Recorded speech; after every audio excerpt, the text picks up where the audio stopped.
Keinginan adalah sumber penderitaan. Begitulah kata yang cocok untuk menggambarkan nasib yang menimpa Lee Sung Chon, tokoh utama dalam serial drama ini. Setelah berkorban dengan meninggalkan keluarga tercintanya dan juga pujaan hatinya untuk bertukar tempat dengan anak kaya agar dia bisa membantu keluarganya keluar dari kemiskinan. Namun ternyata hal itu tak semudah meminta jajan kepada si emak. Karena Sung Chon kali ini harus mengalami tuduhan pembunuhan yang tak pernah ia lakukan. Oleh karena itu, dia harus diusir ke Amerika dan kehilangan haknya sebagai ahli waris dari grup Dosin.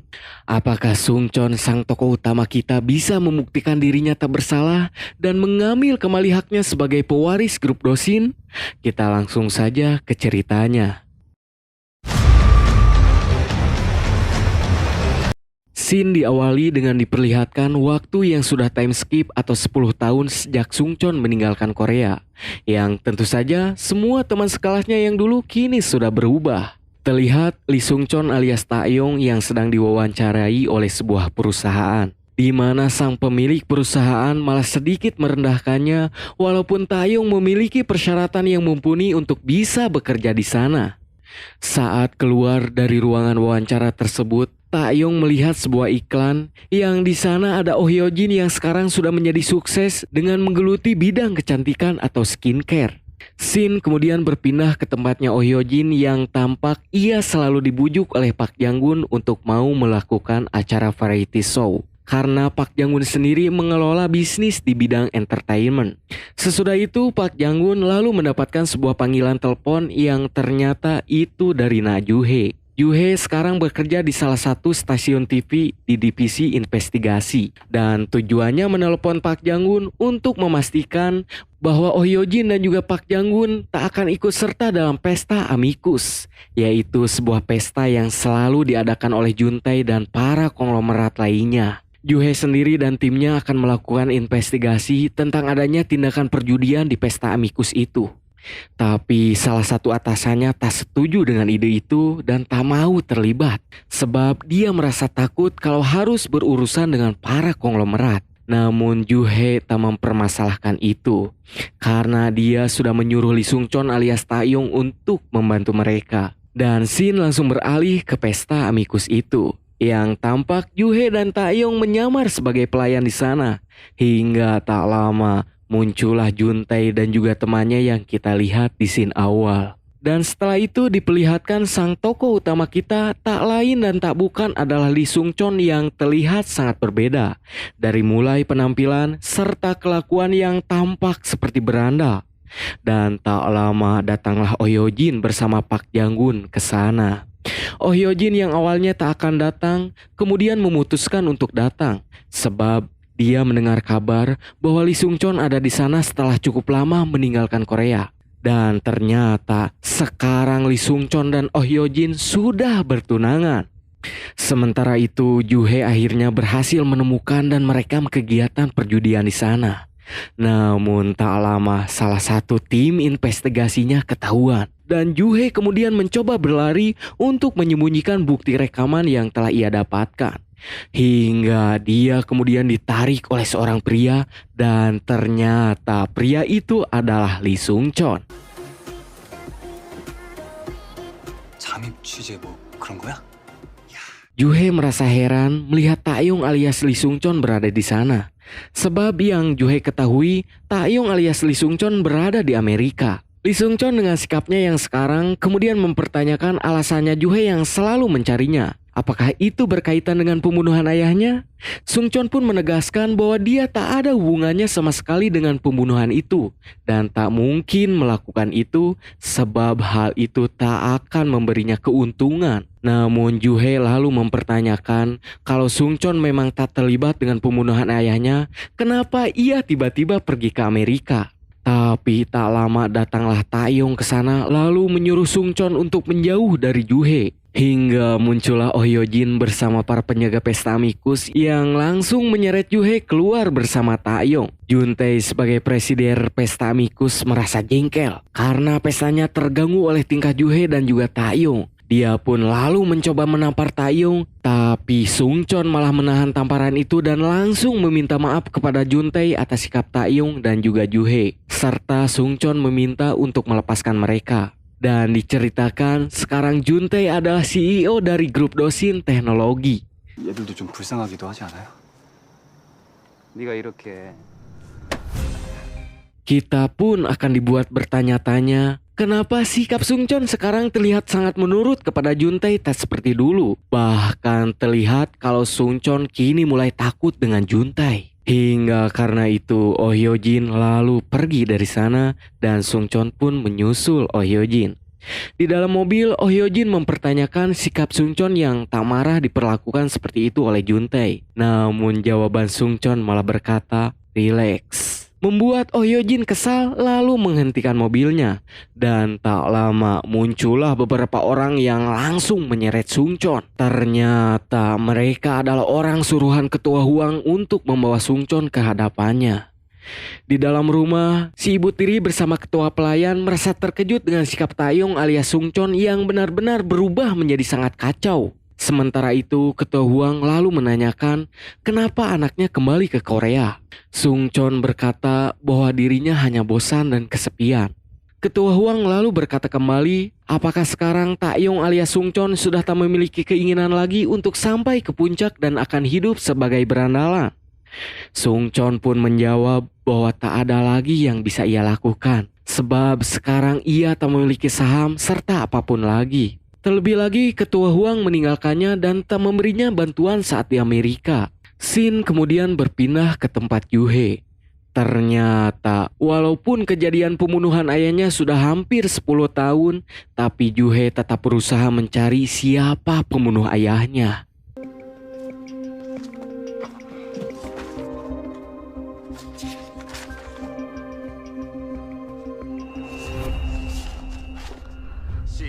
제발 귀찮게 좀 굴지 마. 수사팀장 오연필, 경찰에 신고합니다. 부검이 유성수. 세 사람 다 도신과 연관이 있어. Di tempat berbeda, Taeyong lalu mendapatkan panggilan telepon yang menyuruhnya untuk mencari Sungchon. Dan kita pun melihat bahwa kini Sungchon seperti orang yang sudah putus harapan. Sebab dia hanya bisa menghabiskan waktunya untuk bersenang-senang dan minum-minum, bahkan sampai tidur di jalanan. Hingga karena itu, ibu tirinya meminta Juntae untuk tak perlu mengkhawatirkan Taeyong alias Sungchon lagi. Karena hidup Sungchon kini terlihat sudah hancur. Dan benar saja, Sungchon yang notabene adalah orang satu-satunya dari Ketua Huang pemilik grup Dosin dengan terang-terangan sambil mabuk membawa seorang perempuan ke sebuah hotel. Dan sebelum masuk ke dalam kamar hotel itu, ia terlihat berciuman. Yang tentu saja hal itu membuat para wartawan memotretnya untuk dijadikan sebuah berita eksklusif. Namun tiba-tiba setelah Sungchon masuk ke salah satu kamar, kita pun akan dibuat tercengang dengan plot twist yang diberikan. Sebab ternyata apa yang dilakukan Sungchon selama ini hanyalah akting. Dan wanita yang bersamanya tak lain adalah Moonki, sang asisten pribadinya. Di dalam kamar, Sungchon memiliki tim yang salah satunya adalah teman sekolahnya. Dan tujuan Sungchon melakukan itu agar Juntae tidak mengincarnya. Karena saat di Amerika, Sungchon terus mendapatkan percobaan pembunuhan yang dilakukan Juntae. Kita pun bisa melihat dari bekas luka di sekujur tubuhnya akibat kejadian itu dan alasannya mau bertunangan dengan Oh Hyojin. Karena saat itu hanya Oh Hyojin lah yang bisa menyelamatkan hidup Sungchon dari incaran pembunuhan Juntae. Namun sebagai gantinya, Sungchon menyerahkan senok emas miliknya kepada Oh Hyojin sebagai bentuk pertukaran. 너밖에 없어.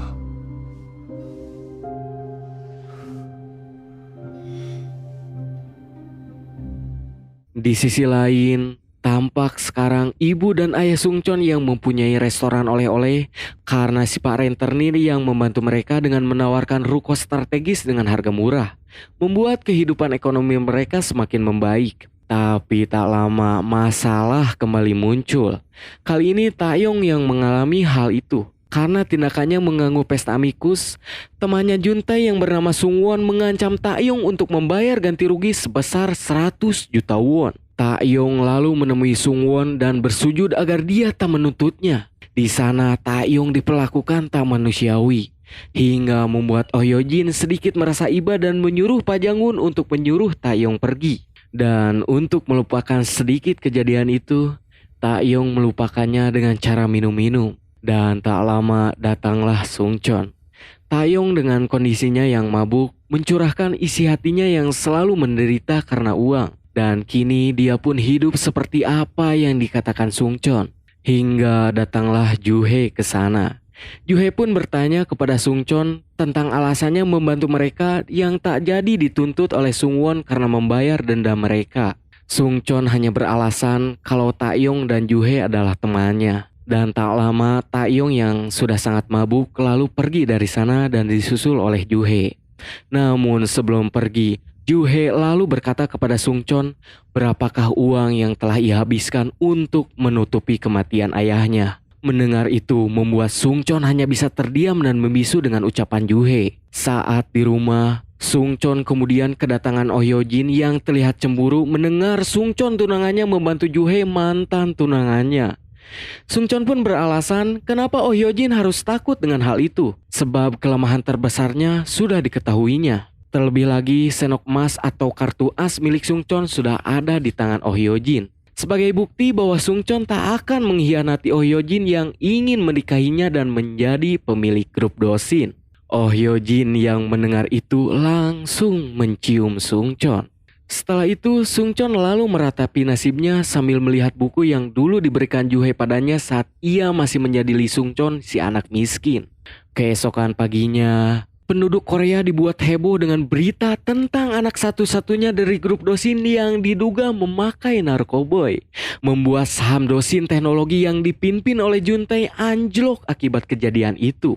Namun ternyata hal itu adalah rencana Sungchon sendiri. Dan dengan jatuhnya saham Dosin, dia pun bisa membeli semua saham itu. Ketua Huang pun lalu menyuruh asisten pribadinya untuk mengadakan rapat darurat. Hingga dia mendapat laporan yang mengatakan kalau ada seseorang yang membeli saham Dosin yang sedang jatuh dengan jumlah yang sangat besar. Dengan instingnya sebagai pengusaha, dia lalu menyadari kalau orang yang membeli saham-saham itu adalah Taeyong alias Sungchon putranya. Ketua Huang lalu tersenyum penuh kegirangan melihat kejutan yang diberikan putranya. 긴급회의 필요 없겠어. 네? Di sisi lain, Taeyong yang sedang membersihkan buku-buku lamanya, ia tak sengaja melihat sebuah buku catatan aneh. Di sana tertulis tentang senok emas ajaib dan bagaimana senok itu bekerja. Namun, scene kemudian berpindah ke rapat yang diadakan grup Dosin. Di sana dibahas atas keteledoran yang dilakukan Juntae, para pemegang saham sepakat untuk memecatnya dari jabatan CEO Dosin Teknologi. Tentu saja Juntae tak mau menerima itu begitu saja. Dia lalu berkata, apakah gara-gara saham grup Dosin turun dia harus disalahkan? Namun tak lama Sungchon langsung masuk ke dalam ruangan rapat itu. Sungchon kemudian memberikan bukti tentang tindakan kejahatan Juntae kepada perusahaan grup Dosin. Dari mulai penggelapan pajak, money laundry dan sebagainya. Pokoknya banyak sekali dosa si goblok Juntae ini. Tapi si Juntae dengan tegas membantah hal itu dan berkata kalau Taeyong alias Sungchon tak memiliki hak untuk berbicara. Sebab dia bukanlah pemegang saham. Tapi Ketua Huang langsung menyela dan berkata bahwa Taeyong alias Sungchon memiliki hak. Sebab dia adalah CEO Moslab yang membeli saham grup Dosin dengan jumlah yang sangat besar. Dan mungkin sekarang Taeyong alias Sungchon adalah pemegang saham terbesar di grup Dosin. Dan telah dipilih oleh para pemegang saham yang lain sebagai CEO baru yang menggantikan Juntae. Sontak saja mendengar itu Juntae langsung ngahuleng kepanikan karena tak menyangka dengan kejadian ini. Dengan manis dan sedikit frontal, Sungchon kemudian berkata kepada Juntae, tamatlah riwayatmu belegug. Seolah tak mau ripuh seorang diri, Juntae kemudian mengeluarkan kartu as miliknya. Juntae lalu menghubungi Juhe. Dan seperti yang bisa kita tebak, Juntae melaporkan tindakan pembunuhan yang dilakukan oleh Taeyong alias Sungchon kepada ayahnya Juhe. Dan tak lama dengan senyum penuh tanda tanya, Juhe menemui Sungchon. Juhe beralasan bahwa dia ingin meminta wawancara eksklusif tentang perjalanan hidup anak sematawayang ketua grup Dosin. Tapi Sungchon langsung menolak itu. Hingga datanglah Oh Hyojin yang langsung merangkul Taeyong alias Sungchon di depan Juhe. Di sisi lain, ayahnya Sungchon yang sedang beres-beres, kemudian tak sengaja pula melihat catatan Sungchon tentang pertukaran orang tua menggunakan sendok emas ajaib. Dan saat Sungchon dan ibunya pulang, ayahnya berkata, apakah Sungchon mempunyai ide cerita itu disebabkan keluarganya yang miskin? 들어가세요. 제가 금방 사올 테니까 들어가시죠. 예. 돈 없는 부모 때문에 얼마나 힘들었으면 그런 말을 다 그래.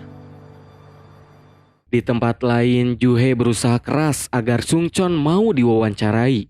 Dia kemudian mendatangi ibu tiri Taeyong dan ia meminta agar ibu tiri Taeyong membujuk anaknya agar mau diwawancarai olehnya. Namun ternyata bukan itu saja tujuan Juhe datang ke rumah Taeyong alias Sungchon. Saat tak ada yang memperhatikannya, dengan cepat dia langsung masuk ke kamar Sungchon dan terlihat mencari sesuatu.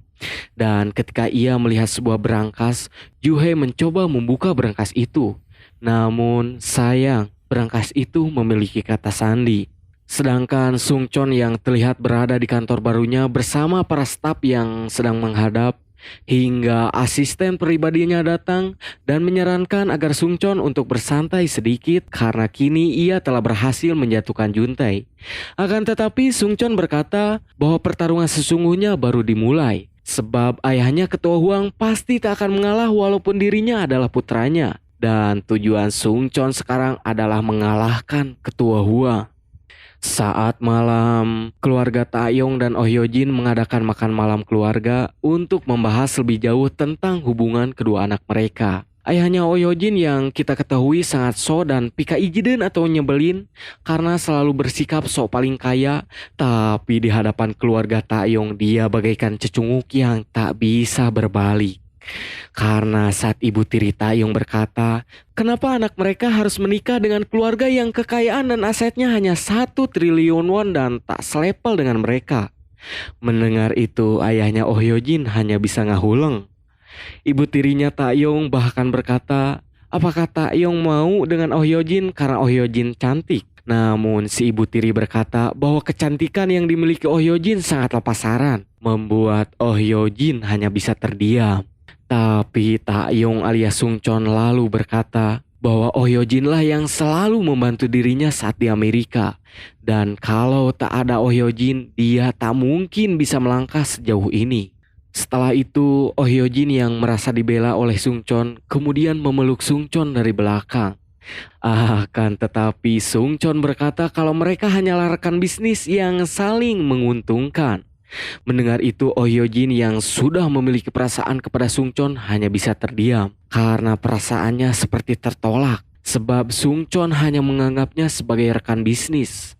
Setelah itu, ibu tirinya mengatakan tentang Juhe yang datang ke rumahnya dan memintanya untuk membujuk Sungchon agar mau diwawancarai. Dengan nada yang sedikit sarkas, si ibu tiri pun membahas tentang pembunuhan ayahnya Juhe. Sementara itu, saat melihat sendok emas milik Sungchon, Oh Hyojin yang kesal karena perlakuan Sungchon yang menganggapnya hanya rekan bisnis, lalu berkata bahwa ada satu peraturan terakhir dari sendok emas yang tak diketahui oleh Sungchon, yaitu pemilik sendok emas harus menjaga sendok emas mereka dengan sangat baik. Sebab kalau orang lain makan dengan sendok emas miliknya, maka orang itu akan mendapatkan kenangan atau ingatan dari pemilik sendok emas itu. Oh Hyojin pun berkata bahwa kalau Sungchon memperlakukannya dengan sangat buruk, maka ia akan melakukan tindakan yang akan disesali oleh Sungchon. Hingga keesokan harinya, entah bagaimana pemikiran Sungchon, karena yang awalnya ia menolak untuk diwawancarai oleh Juhe, namun tiba-tiba dia mau melakukan wawancara itu hingga membuat kegaduhan di kantor Juhe karena kedatangan CEO muda yaitu Taeyong alias Sungchon. Dan karena itu manajer di sana menyuruh Taeyong yang bekerja sebagai pekerja paruh waktu untuk secepatnya membelikan kopi sebagai suguhan untuk Sungchon. Dan saat pulang, Sungchon melihat Taeyong yang berlarian untuk membawakan kopi itu secepatnya. Tapi sang manajer tetap memarahinya. Di sana Sungchon membayangkan kalau dirinya tak bertukar tempat, pasti dialah yang berada di posisi Taeyong sekarang. Saat berada di mobil, dia melihat Juhei yang sedang tersenyum bersama teman-temannya. Dan itu mengingatkannya tentang perasaannya yang dulu kepada Juhei.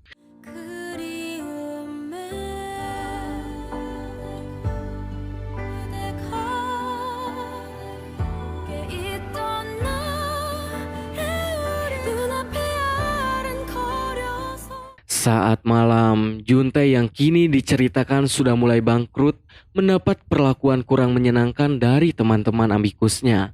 Bahkan Sungwon temannya sedikit meremehkan Juntae dengan berkata agar Juntae berhemat untuk tak membeli minum. Dan kali ini Sungwon akan mentraktirnya. Juntae yang memiliki sifat psikopat dalam dirinya lalu memukulkan gelas minuman itu ke kepala Sungwon karena ia merasa direndahkan. Dan saat pulang, Juntae bertemu dengan Sungchon yang menyuruh Sungchon agar pembunuh seperti Sungchon untuk introspeksi. Akan tetapi Sungchon langsung berkata bahwa Juntae lah pembunuh yang sesungguhnya. Karena Sungchon sudah mengingat semua yang dilakukan oleh Juntae saat kejadian di Amerika dulu. Sebagai buktinya, Sungchon mengetahui pada saat itu Juntae memakai kaos bergambar Mr. Smile. Dan itu membuat Juntae bertanya-tanya, bagaimana Taeyong alias Sungchon bisa mengetahui dan mengingat kejadian itu? Hingga datanglah si ibu tiri Taeyong ke tempat Juntae. Di sana si ibu tiri meminta Juntae untuk pulang dan mencari cara agar dia bisa kembali lagi dipercaya oleh ketua Huang. Tapi Juntae yang sudah mabuk malah menyuruh si ibu tiri atau kakaknya untuk menghabisi Taeyong alias Sungchon. Membuat si ibu tiri heran dengan sikap Juntae. Saat ketua Huang sedang rapat bersama para anak buahnya, tiba-tiba istrinya datang sambil marah-marah membuat para bawahan yang berada di sana langsung pergi. Dengan sangat santuy, ketua Huang lalu mempertanyakan sikap istrinya yang melakukan tindakan kampungan seperti itu. Istrinya atau si ibu Taeyong atau kakaknya Juntae ini berkata bahwa dengan saham yang dimilikinya, dia akan menghalangi ketua Huang sebisanya. Akan tetapi hal itu tak akan ia lakukan kalau ketua Huang memberikan Juntae kesempatan lagi. Tapi dengan sangat elegan, si ketua Huang malah balik mengancam istrinya dengan berkata kalau dia tahu Juntae adalah anak dari istrinya dan bukanlah adiknya. Membuat istrinya yang awalnya hohoak atau bicara dengan nada tinggi langsung ngeleper tak bisa berbicara lagi. Ketua Huang pun kembali berkata, tanpamu Juntae tak akan ada di sini. Yang kalau diartikan perkataan ketua Huang itu, maka dari dulu Juntae sudah tak akan ada lagi di dunia ini alias meninggoy. 엄마답게 행동해. Sementara itu, Sungchon bersama asistennya terlihat menyelidiki keterlibatan Juntae dalam kasus pembunuhan ayahnya Juhei. Sebab dia menemukan sedikit bukti tentang keterlibatan Juntae. Akan tetapi setiap orang yang dulu bekerja sebagai orang kepercayaan Juntae sudah menghilang. Dan Sungchon kemudian membuka berangkasnya dan ternyata beberapa hari yang lalu ketika Juhei pergi ke kamar Sungchon, ia menaruh sebuah kamera untuk melihat kata sandi berangkas itu. Singkat cerita, pagi pun caang. Pak Janggun lalu datang ke kantornya Oh Hyojin dan memberitahukan jika Taeyong alias Sungchon mau diwawancara oleh Juhei. Mendengar itu, Oh Hyojin terlihat kehilangan kesabarannya dan langsung datang ke kantor Juhei. Di sana kita pun akan melihat sedikit pergelutan antara dua wanita yang masing-masing memiliki perasaan kepada sang lalakon utama dalam drama ini. Namun ternyata Juhei keluar sebagai pemenang. Sebab saat Juhei bekerja di divisi investigasi, dia selalu berurusan dengan kekerasan dan membuatnya menjadi terbiasa. 태영이한테 눈곱만큼도 관심 없으니까. Dan wawancara pun diadakan. Di sisi lain terlihat Taeyong yang begitu perhatian terhadap Juhei dengan selalu membawakan makanan ringan ke kantornya. Tapi perasaannya langsung berubah saat ia tak sengaja mendengar percakapan teman kantor Juhei yang berkata kalau Juhei sedang makan malam bersama Sungchon. Sementara itu, Sung Chon yang bersama Juhe lalu menyuruh Juhe untuk tak lagi mencari informasi tentang dirinya yang terlibat pembunuhan ayahnya. Karena Sung Chon mengetahui Juhe yang selalu ingin bertemu dengan kepala kejaksaan yang dulu menangani kasus itu. Dan menurut Sung Chon itu membuang-buang waktu Juhe saja. Sebab tak akan ada informasi yang Juhe dapatkan dan lebih baik Juhe menjalani hidupnya sekarang. Juhe kemudian memperlihatkan sebuah foto yang menunjukkan Sung Chon berada di tempat saat terjadinya kecelakaan yang menimpa ketua pelayan rumahnya. Hingga karena itu, Juhe berkata dengan penuh emosi kepada Sung Chon bahwa dia tak akan berhenti mengungkapkan kebenaran di balik kematian ayahnya dan akan membuat Sung Chon menebus perbuatan itu. Dan ia pun lalu pergi dari sana. Saat sampai di kosannya, Juhe melihat Taeyong yang sudah menunggunya. Dan ketika di dalam, lampu kosan milik Juhe tiba-tiba padam. Taeyong pun mencoba mengganti lampu itu sambil berkata bahwa dia tak terbiasa mengerjakan tugas sederhana. Akan tetapi saat ini hanya itulah yang bisa Taeyong lakukan untuk Juhe, walaupun banyak sekali hal yang ingin Taeyong lakukan untuk Juhe. Namun tugas sederhana seperti inilah yang hanya bisa dilakukannya. Di momen itu Taeyong langsung mengungkapkan perasaannya. Akan tetapi saat Juhe akan membalas perkataan Taeyong, Taeyong berkata untuk menjawab perasaannya saat dia mendapatkan pekerjaan. Saat Taeyong pulang, kita akan dibuat bertanya-tanya ketika Taeyong melewati tempat si nenek menjual barang antik. Karena Taeyong tak bisa melihat keberadaan si nenek penjual barang antik itu. Bahkan si nenek pun merasa heran.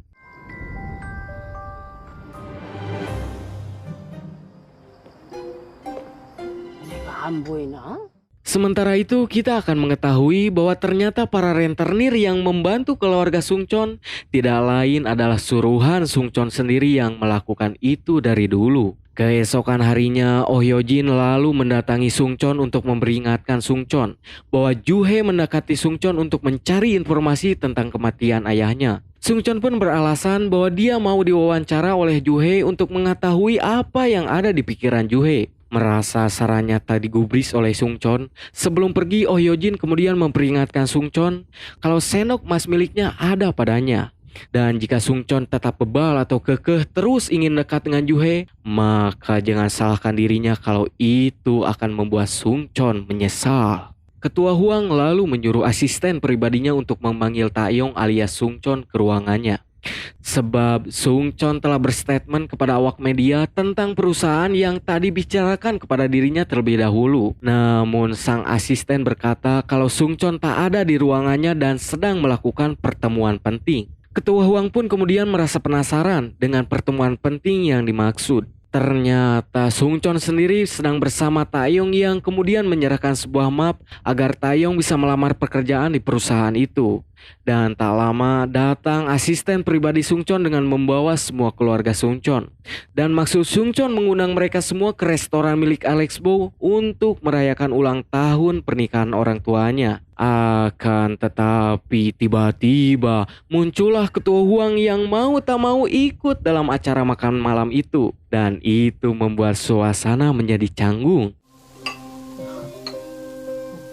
특별히 신경 좀 썼습니다. 예. 자, 그럼 맛있게 드십시오. 허허, 분위기 참 희한하네. Di tengah acara makan malam, Sung Chon dan ayah aslinya ternyata memiliki kebiasaan makan sup yang sama, yaitu mereka selalu menyingkirkan cabai terlebih dahulu, membuat ketua Huang merasa sedikit cemburu karena anaknya memiliki kebiasaan dengan ayah orang lain. Ketua Huang pun lalu menanyakan tempat tinggal yang sekarang ditinggali oleh keluarga Sung Chon kepada si ayah.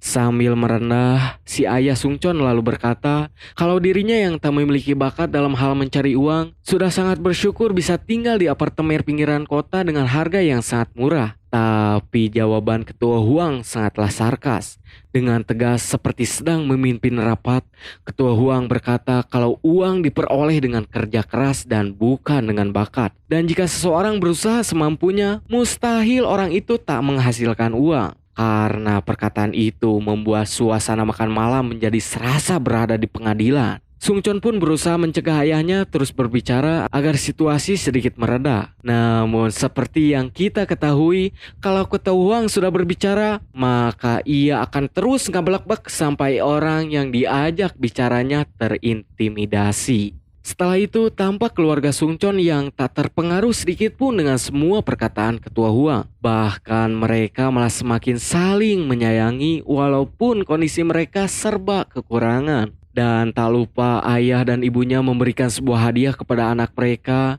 yaitu Sung Chon alias Taeyong berupa buku gambar khusus untuk seorang webtooner. Dan mereka pun meminta maaf kepada Taeyong karena harus melupakan mimpinya menjadi seorang konten kreator webtoon karena harus mencari pekerjaan untuk membantu mereka. Namun kini ayah dan ibunya menyuruh Sung Chon alias Taeyong untuk tetap melanjutkan mimpinya menjadi webtooner populer. Dan kali ini orang tuanya akan sepenuhnya mendukung itu.